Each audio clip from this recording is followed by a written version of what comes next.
Now, say for example, in under extracurricular activities, I am a student who has participated in multiple games. I possibly have a dumb charades participation. I have a singing participation, etc., and many other participation.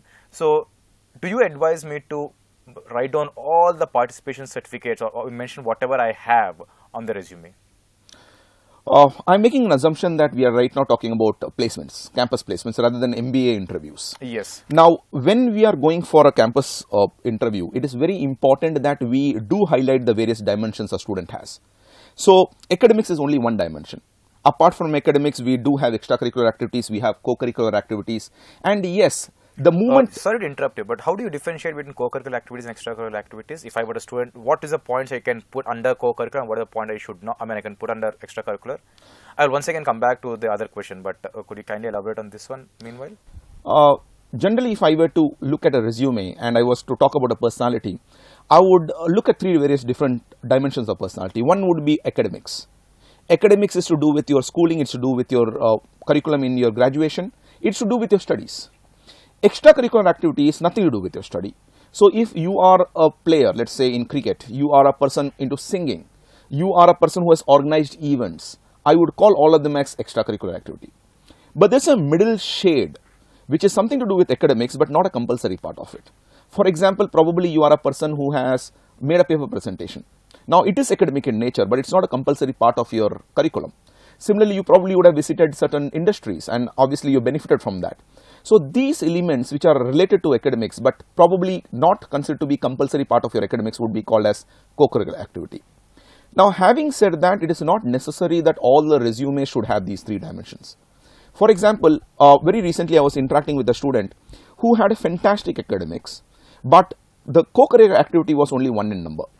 So, if one were to design a resume whereby the heading is co-curricular activity and you are putting only one bullet point, that could construe, that could probably exhibit the fact that he has not done anything spectacular. In that condition, we say that why do you want to have a separate thing? Why don't you just consume that, subsume that within the academic itself? So, there's nothing like a black and white, these are elements of grey. How your resume would finally look like is a function of what have you done so far. Okay. Now, taking back to the previous question I have asked, if I have a lot of participation certificates and I have been participating, but unfortunately not many achievements, does it really help me as a student by mentioning those 7 to 8 participation elements which I have participated so far? Or how should I be going about with my filling my extracurricular activities or co-curricular activities? Say for example, I have made 3 presentations, but won no prize there. So how should I be going out presenting all these things?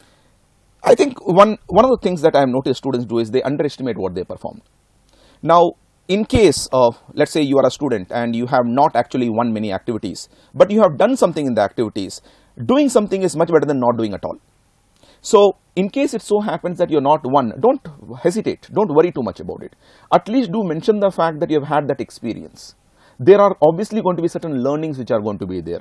So, when you do mention them as participation, what is going to happen is, I as an interviewer, I realize the fact that you have used the time productively. And yes, you might not have won it, but there are going to be certain benefits that you have accrued. And that is probably also going to help you in the sense that I would probably ask certain questions in that area, whereby you will get a chance to exhibit your learnings and therefore the different dimensions that you have been able to get. So, my point is very simple. If you have not achieved, show me the next best. For me, the next best is participation. That itself is going to be useful. But according to you, if there is an achievement and there is a priority, I need to prioritize between achievement and a participation, you would always put an achievement to be priority 1, isn't it? No, there's no doubt on that. You're right. See, achievement is something extra, something special. That is why we call that as an achievement. But when we talk about achievements, they should be enough in number. Again, I go back to what I said earlier when I was talking about classification of academics and co-curricular activities, etc. Similarly, if you are going to have a separate heading on achievements, you better have enough bullet points inside. Now that you brought a reference to academic achievement, in fact, I remember a question asked in Naranamma College of Hyderabad very recently. A student was asking me, "Sir, should I be mentioning my rank on the resume or not? Or how should I go about mentioning my marks and rank on my resume?" So what is, I see an immediate smile on your face. So I think this is something to be really seen. For example, let's look at 2 students, all right, A and B.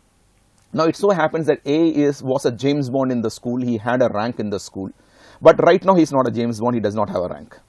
But you look at a B as a person who was a mediocre person probably in the school, but in the engineering college he has a rank. Now, I both of believe these, most of the students in colleges these days fall under category A, where they have been James Bonds during their pre-graduation and graduation. Something would have gone wrong. you're right. But in case they were to mention the rank, it will highlight the fact that they were a James Bond, but they are not a James Bond anymore. So the question, to answer your question, if your academics has improved over the time, then it makes sense for you to highlight the improvement by mentioning the rank. So what is acceptable rank I can mention? Till what rank could I take the chance of mentioning it in on the resume?